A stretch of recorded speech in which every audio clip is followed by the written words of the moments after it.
내 이름은 니시다 타카오. 진짜 여긴 최고야. 여기선 더 이상 날 속이지 않아도 돼. 엄마라는 괴물한테 인생을 도둑맞은 남자다. 난 아빠가 없다. 가족이라고는... 아니, 그런 인간은 가족도 뭣도 아니지. 혈연 관계에 있다는 인간은 자신의 지위를 이용해 나를 지배하려고 한 그 망할 여편네뿐.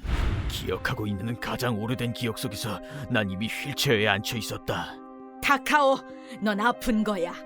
그러니까 움직이면 안 돼. 알겠니? 그리고 아직 세상 물정을 모르는 내게 그 인간은 그렇게 속삭이고 있었다. 도대체 무슨 병이라는 건지 설명조차 없었고, 몇 끼 주어지는 음식도 씹을 거 하나 없는 유동식뿐. 움직이지 마. 넌 머리카락이 있어서는 안 된단 말이야. 네. 머리카락도 매일 아침 면도칼로 깎아야 했다. 아직 어렸던 나는 그 인간의 말을 고지고대로 들었다. 답답해서 싫지만 조금만 참자. 엄마가 시킨 거잖아. 당연했다. 그 여자는 내 엄마였으니까. 하지만 그녀의 말과 달리 난 팔도 다리도 자유롭게 움직일 수 있었기 때문에 가만히 있는 게 될 리가 없었다.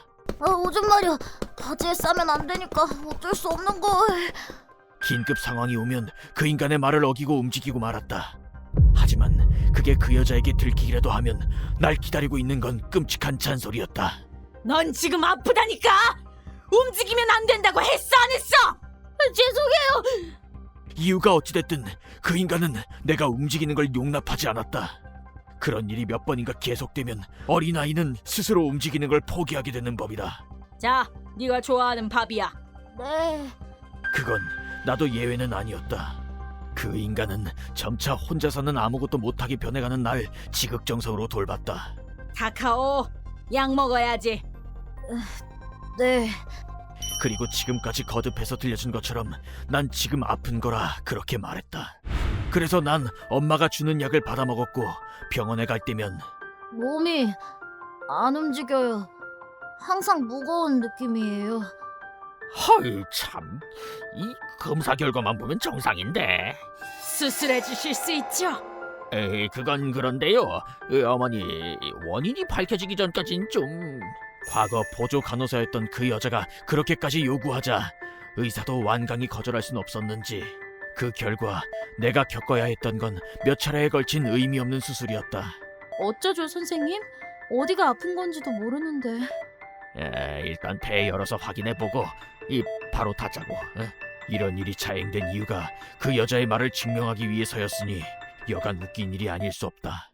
생각해보면 그 여자는 주변에 관심을 받고 싶었던 것 같다. 어머, 고생이 많으시네요.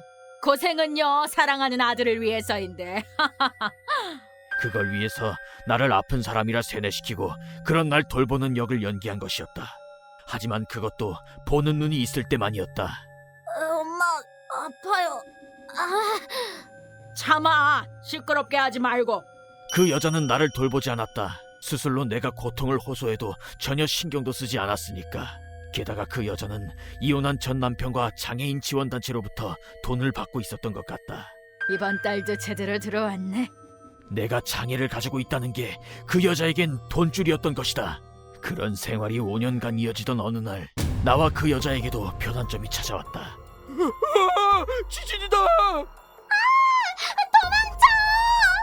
우리가 살고 있던 지역에 지진이 난 것이다. 우린 어찌저찌 살아남는 데는 성공했지만 이번엔 재해로 살 곳을 잃고 말았다. 이럴 수가. 엄마, 우리 집 없어졌어? 그리고 이런 긴급 사태 속에서도 나는 병자 연기를 강요받았다. 어쩔 수 없이 재해로 피해를 입은 사람들이 모인 쉘터로 이동한 우리는 설마 아드님이? 네, 맞아요. 생각지도 못한 상황을 맞이하게 됐다. 장애를 가진 내가 무사히 살아남은 것을 보고 매스컴에서 우리를 기적의 생환자라고 떠들기 시작했고 정말 다행이네요. 이런 몸으로 살아남아 주다니. 상황이 이렇게 되자 그 다음부턴 그 여자의 동무되었다. 그 여자는 타고난 연기력으로 일약 히로인의 자리를 꿰찬 것이다. 그때 그 여자는 매일같이 내게 속삭이던 망언을 일본 전역에 떠벌렸다. 우리 아이는 지적장애를 앓고 있어서 5살 아이 정도의 지능을 갖고 있어요. 그리고 근위축증에 백혈병도 앓고 있죠. 그렇군요. 바보. 사람들이 그런 중환자를 집에서 케어할 수 있다는 걸 믿을 리가 없잖아. 하지만 지진 피해자라는 위치 때문인지 세상 사람들은 그 여자의 말을 의심하지 않는 듯했다. 아유, 그래. 자, 요구르트 먹을래? 먹을 수 있어? 네, 감사합니다. 덕분에 난 일약 스타가 되었다. 그렇게 그 여자와 내겐 전국에서 각종 자원이 쏟아졌다. 어때? 새 집을 얻은 기분이. 이것도 다 엄마 덕분인 거 알지? 엄마 대단해요. 어마어마한 금전적 지원에 더해 집까지 주다니 세상이 미쳐 돌아갔다. 지진이 있고 몇 년 후 내겐 큰 전환기가 찾아왔다. 뭐지 이건? 수첩? 계기는 엄마의 가방에서 떨어진 수첩을 발견한 일이었다. 평소라면 이건 보고도 못 본 채 했겠지만 그땐 어째서인지 자꾸만 눈이 갔고 이거 그 안에 적힌 걸 본 난 경악할 수밖에 없었다. 그 수첩은 내 건강보험과 관련된 것으로 안엔 증상 등이 자세히 적혀 있었던 것이다. 역시 난 아픈 게 아니었어. 나이도 15살이 아니라 19살이라니. 그 순간 머릿속을 가득 채우고 있던 구름이 걷히는 느낌이 들었다. 세뇌에서 깨어난다는 게 이런 거겠지. 지금까지의 생활이 전부 거짓이었다는 걸 알게 되었을 때 내 머릿속에 떠오른 건 자립하고 싶다는 욕구였다. 하지만 그 여자가 날 놔줄 리가 없어. 내가 그 여자의 돈줄인 건 차치하고서라도 어딘가 정신적으로 의존하고 있는 구석이 있으니까 그렇게 생각하자 내가 자유를 얻을 수 있는 방법은 많지 않았다. 혼자서는 무리야. 누군가한테 도와달라고 해야 해. 다행히도 내겐 외부와 접촉할 수 있는 수단이 있었다. 지원단체가 내게 보내준 컴퓨터가 있었으니까. 경찰은 안 돼. 내 말을 믿지 않을 거야. 문전박대라도 당했다간 두 번 다시 기회가 없을지도 모른다. 최악의 경우 병사라고 꾸며서 그 여자가 날 죽일 가능성도 있다. 그때 내 눈에 띈 건 한 사이트였다. 누구라도 좋으니까 도와줘. 그 여자를 지옥에 보내줘. 그렇게 난 지금까지 내게 일어난 일과 지옥 같았던 나날들을 그 사이트에 전부 털어놨다. 그리고 그 사이트에서 이상한 답장을 받게 되었다. 그는 자신을 처형 마이스트라고 소개했다.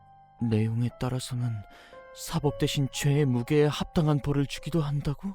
그렇다면 내 인생을 가꾸는 그 여자한테 지옥을 보여줘! 원념을 담아 끓어오르는 분노와 함께 내 한을 풀어달라고 그에게 답변했다. 그리고 며칠 뒤 누군가 그 여자를 덮쳤다. 누구야?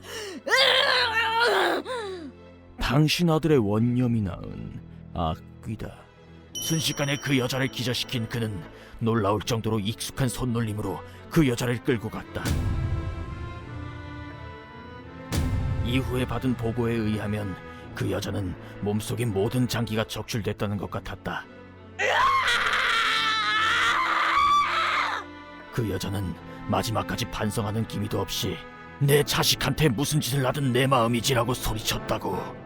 그 여자가 행방불명된 후 나는 매스컴에 모든 사실을 알렸다. 그러니까 니시다 씨는 건강한데 어머니 되시는 분이 사람들을 속였단 건가요? 네, 그 여자 때문에 전 불필요한 수술을 받아야 했고 끊임없이 이상한 약을 복용해야 했어요. 그때 기자의 표정은 지금도 잊을 수가 없다. 그는 센세이셔널하게 내가 말한 사실들을 대서특필해 주었다. 그렇게 나는 태어나 처음으로 온전한 자유를 만끽할 수 있었다. 자유다. 이걸로 드디어 나도 내 인생을 살 수 있다. 그 누구도 아닌 바로 나 자신으로.